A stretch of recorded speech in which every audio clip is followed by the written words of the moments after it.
Iran ने अब तक का सबसे बड़ा हमला किया है अमेरिका के बेस पर, खास तौर पर जॉर्डन में। और ईरान की जो डांसिंग मिसाइल कहते हैं, जिसे जिगजैग मिसाइल्स भी कहा जा रहा है, उस डांसिंग मिसाइल ने ऐसी तबाही मचाई है जॉर्डन में, जिसके अब जो तस्वीरें सामने आ रही हैं और जो ईरान दावे कर रहा है उसके मुताबिक, देखिए ईरान ने बहुत बड़ा दावा किया है। ईरान ने यह कहा है कि जॉर्डन में दर्जनों अमेरिकी सोल्जर्स मार दिए गए हैं। ये बहुत बड़ा दावा है कि कई अमेरिकी सोल्जर्स जो हैं, सैनिक जो हैं, वो मार दिए गए हैं। इसके अलावा अमेरिका के C-17 ट्रांसपोर्ट प्लेन्स गिर चुके हैं, P-8 एयरक्राफ्ट जो है वो जल चुका है, और सबसे बड़ी बात, ब्लैक हॉक हेलीकॉप्टर्स की एक पूरी यूनिट जो है वो इस बेस पर तबाह हो गई है। देखिए ये बहुत बड़ी क्लेम है जो ईरान कर रहा है, जो दावे है ईरान कर रहा है। ईरान की तरफ से पहले भी जो दावे हुए, देखिए वो धीरे धीरे सच साबित हो रहे हैं। हमने आपको बताया था कि जॉर्डन में जो हमले हुए हैं उसमें कई प्लेन तबाह हुए हैं। अब वो बात धीरे धीरे सामने आ रही है। 4 अमेरिकी सोल्जर्स की मौत की खबर जो है वो सामने आ चुकी है। लेकिन इसके बाद अब ईरान की तरफ से जो दावा है, ईरान का कहना है कई दर्जन अमेरिकी सैनिक जो है वो मारे जा चुके हैं।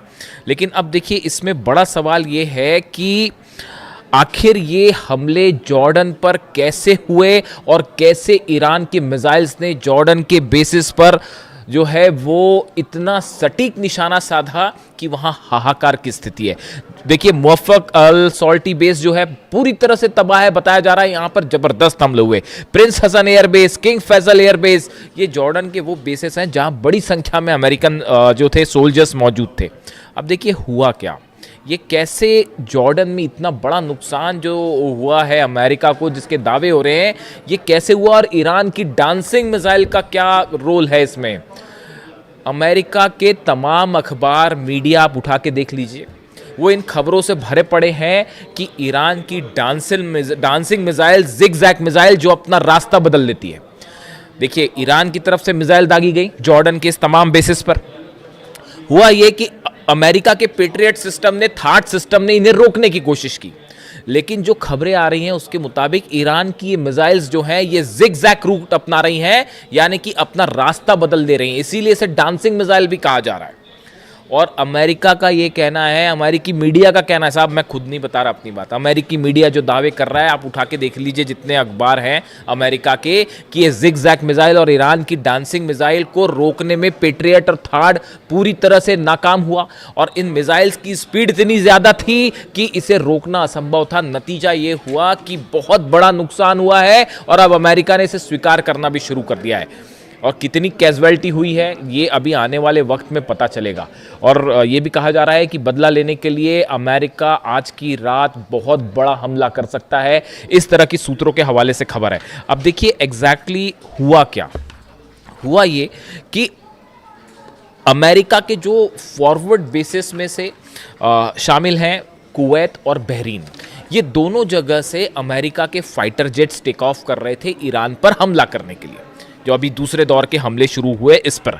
लेकिन नतीजा क्या हुआ, ईरान की तरफ से अली अल सलीम बेस जो है कुवैत में, वहां पर पेट्रियट सिस्टम तबाह कर दिया गया। $1.5 बिलियन का नुकसान हो गया। एयर सर्विलांस जो राडार था वो तबाह कर दिए गए। ऐसे ही हाल जो है बहरीन में था, शेख ईसा एयरबेस में पेट्रियट सिस्टम तबाह हो गया, वो भी $1.5 बिलियन का था।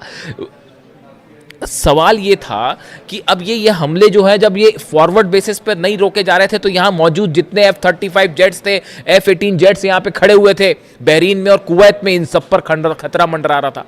इनसे बचने के लिए C-17, P-8 और ये जितने F-35 F-18 जेट्स थे, इनको हटा के जॉर्डन ले जाया गया।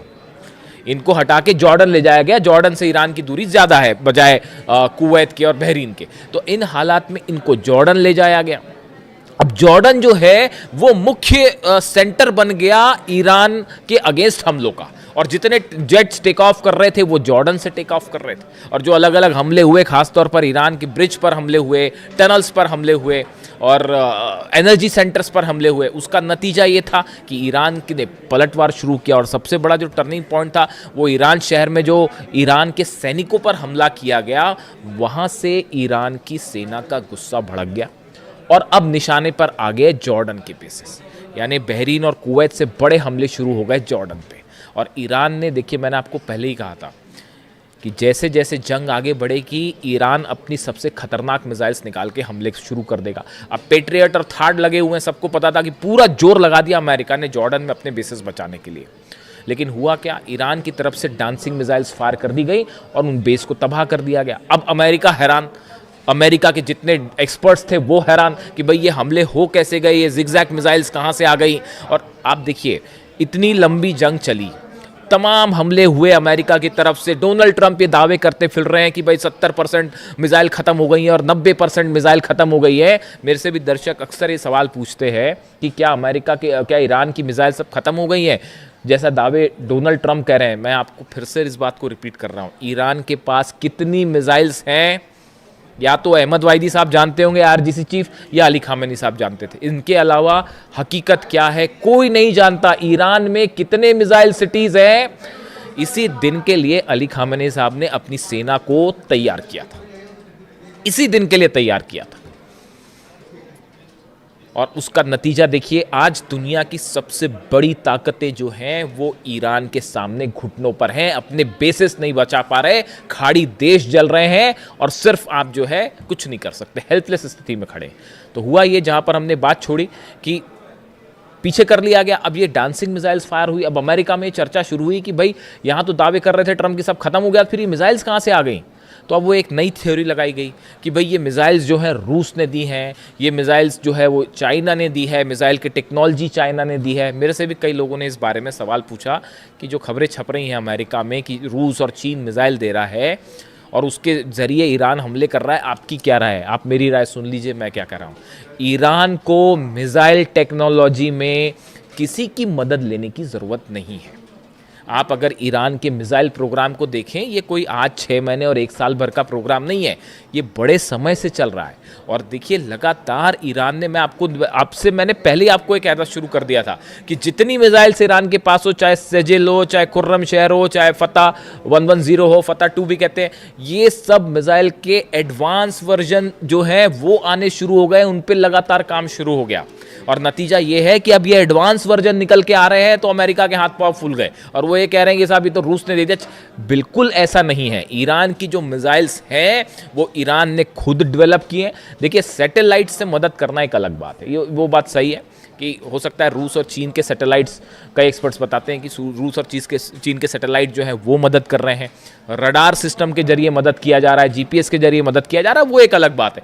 लेकिन ये जो मिसाइल टेक्नोलॉजी और स्पीड, इस पर लगातार ईरान काम कर रहा है और सेल्फ रिलायंट है, किसी की ज़रूरत नहीं है ईरान को मिसाइल के मामले में। तो इन खबरों का मेरे हिसाब से कोई बड़ा आधार नहीं है कि ये मिसाइल्स पुतिन ने दे दी हैं या चीन ने दे दी हैं, ऐसा कुछ नहीं है। देखिए आप रडार्स दे सकते हैं, सैटेलाइट से नेविगेशन में मदद कर सकते हैं, वहाँ तक एक बात अलग है।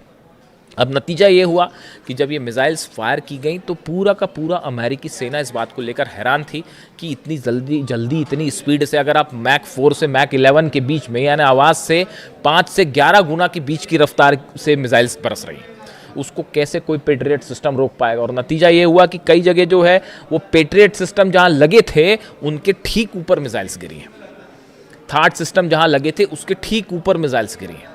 और इसीलिए जंग का जो मुख्य केंद्र है वो अचानक से जॉर्डन हो गया। मतलब ऐसा लग रहा है कि ईरान और जॉर्डन की लड़ाई चल रही है। और वो तस्वीरें जो आ रही हैं, देखिए तस्वीरें वायरल हो जाती हैं। जॉर्डन में जो लोग हैं, मैं एक वीडियो देख रहा था, उसमें बड़े हैरान करने वाली बात थी कि जॉर्डन के कुछ लोग खड़े हुए हैं, उसमें एक शख्स वीडियो बना रहा है, ईरान की तरफ से मिसाइल्स फायर की जा रही हैं, जॉर्डन पर मिसाइल गिर रही है और वो इस बात की खुशी जता रहा था कि ईरान की मिसाइल्स जो है अमेरिका की बेस पर गिर रही हैं। ये जॉर्डन का शख्स जो है, जॉर्डन के लोग उसमें खुशी मना रहे थे, ईरान के साथ खड़े दिखाई दे रहे थे। देखिए ये सब अधिकांश खाड़ी देशों का ये हाल है। आज भी हकीकत ये है कि अगर आप एक जनमत संग्रह करा लें, प्लेबिसाइड करवा लें कि खाड़ी देशों में जो अरब देश हैं उनकी जनता क्या चाहती है, मेजॉरिटी जनता जो है वो ईरान के साथ खड़ी है साहब। उन सबको इन बात की तकलीफ है कि अली खामेनी साहब को असैसिनेट किया गया। लीडरशिप जो है खाड़ी देशों की वो अमेरिका के साथ हो सकती है, लेकिन जो आम जनता की राय है, जो जैसा कि सोशल मीडिया पे ट्रेंड करता है, जो उससे देख के जो अंदाज़ा लगता है वो ये लगता है कि बाय एंड लार्ज जो अरब देश है, इसकी जो आम जनता है वो अब भी ईरान के साथ खड़ी है। सब देख रहे हैं कि बड़ी बड़ी ताकतें मिलकर ईरान को झुकाने की कोशिश कर रही है। ईरान अपने दम पे ना सिर्फ लड़ रहा है बल्कि मुंह तोड़ जवाब दे रहा है साहब। तो हकीकत ये है कि जॉर्डन जो है वो और देखिए ब्लैक हॉक यूनिट को लेकर बड़ी जो जहाँ पर देखिए जो डिस्ट्रक्शन हुआ है, जो ईरान की तरफ से दावे आए, बड़े स्पेसिफिक दावे हैं वो। एक तो ईरान की तरफ से कहा गया है, Islamic Revolutionary Guard Corps says it launched ballistic missile at US C-17 transport plane and P-8 aircraft at Aqaba airport in Jordan, claiming several were heavily damaged. कई डैमेज हो गए, ये एक क्लेम था। दूसरा क्लेम आया कि जो ब्लैक हॉक हेलीकॉप्टर्स हैं अमेरिका के, जो कई जगह ऑपरेशन में इस्तेमाल होते हैं, खासतौर पर मिलिट्री ऑपरेशन में। अब ये भी बड़ी गौर करने की बात है। मैं कल सुबह आपको एक बड़ा खुलासा करूंगा, कल सुबह कोशिश करूंगा जल्दी वीडियो ले आऊं आपके लिए। सुबह ये खबरें आ रही हैं कि जो ब्लैक हॉक हेलीकॉप्टर्स हैं, देखिए इनका इस्तेमाल ग्राउंड ऑपरेशन के लिए बहुत ज़्यादा किया जाता है। ग्राउंड ऑपरेशन के पहले या ग्राउंड ऑपरेशन के दौरान सोल्जर्स को नीचे उतारने पर, ग्राउंड ऑपरेशन के पहले स्ट्राइक्स करने पे, इसमें बहुत ज़्यादा इस्तेमाल होता है ब्लैक हॉक हेलीकॉप्टर्स का। जॉर्डन में बड़ी संख्या में ब्लैक हॉक हेलीकॉप्टर्स मौजूद थे, जो इस ओर इशारा कर रहे हैं कि ग्राउंड ऑपरेशन की तैयारी है। ये बात ईरान अच्छी तरह से समझ रहा है। नतीजा ये हुआ, डांसिंग मिसाइल्स ने ब्लैक हॉक का डांस करवा दिया साहब। और वो जो है बड़ी संख्या में ब्लैक हॉक हेलीकॉप्टर्स जॉर्डन के बेसिस पर तबाह हुए हैं, ऐसे दावे ईरान कर रहा है।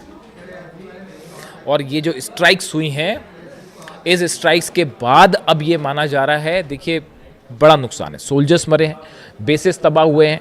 पिछली बार जो जंग हुई थी, जो इस सीज फायर के पहले की जो जंग थी, उसके जो आंकड़े आए, 428 अमेरिका की अलग अलग संपत्तियां थी, प्रॉपर्टीज थी, जिसमें सब शामिल थे अलग अलग, उन सबको जला दिया गया ईरान की तरफ से। यानी आप दूसरे सरल शब्दों में कहें, अमेरिका के 428 ठिकाने ऐसे हैं, जैसे एयरपोर्ट हो गया, मिलिट्री बेस हो गया, एम्यूनिशन रखने की जगह हो गई, सोल्जर्स जहां पर रुकते हैं, बैरक्स हो गई, ऐसे करीब 428 ठिकाने अमेरिका के ईरान ने जला दिए थे। ये जो सीज फायर का खेल डोनाल्ड ट्रंप खेलते हैं, ये क्यों खेलते हैं आप बताइए? अगर जंग जीत रहे होते अब तक कब्जा कर लिया होता साहब, अंदर घुस के, जैसे इराक में किया, जैसे अफगानिस्तान में किया, बाद में फिर बाहर निकलना पड़ गया, वो एक अलग बात है। लेकिन अगर जीत रहे होते तो कहीं ये कतई बात नहीं करते डोनाल्ड ट्रंप, अमेरिका कतई बात नहीं करता। ये जो बार बार हो रहा है कि हाँ अब ईरान तैयार हो गया, अब बातचीत हो रही है, हकीकत ये है कि जब बुरी तरह से पिटते हैं तब इस तरह की बात करते हैं कि साहब सीज फायर कर लो। बड़े सारे एक्सपर्ट्स की ये राय है कि अमेरिका तब सीज फायर की बात करता है या टॉक्स की बात तब करता है जब ऐसा लगता है कि हारने लगा, और एक बार फिर वही स्थिति बनने लग गई है। जितना नुकसान हुआ है, देखिए ये बात साफ है, आप एयर स्ट्राइक्स करके ईरान को नहीं दबा सकते, नहीं हरा सकते, हराने का कोई सवाल ही नहीं है। अब हॉर्मूज में 2 जहाज देखा आपने किस तरह से ठोक दिए फिर से, तो हॉर्मूज पूरी तरह से ईरान के कंट्रोल में है। और अब खाड़ी देशों में बड़े missiles, dancing missiles, zigzag missiles, जिनका इस्तेमाल हो रहा है, इसकी कोई काट किसी के पास नहीं है। और अमेरिका के plane, Black Hawk helicopters, C-17 transport plane, सब के सब आग के हवाले हैं। आज की रात भयानक हमले होने वाले, इसमें कोई शक नहीं है। ईरान भी तैयार है और देखते हैं अमेरिका की तरफ से क्या स्ट्राइक होती है। जो भी अपडेट होगा पहुंचाऊंगा आप तक। Thank you so much.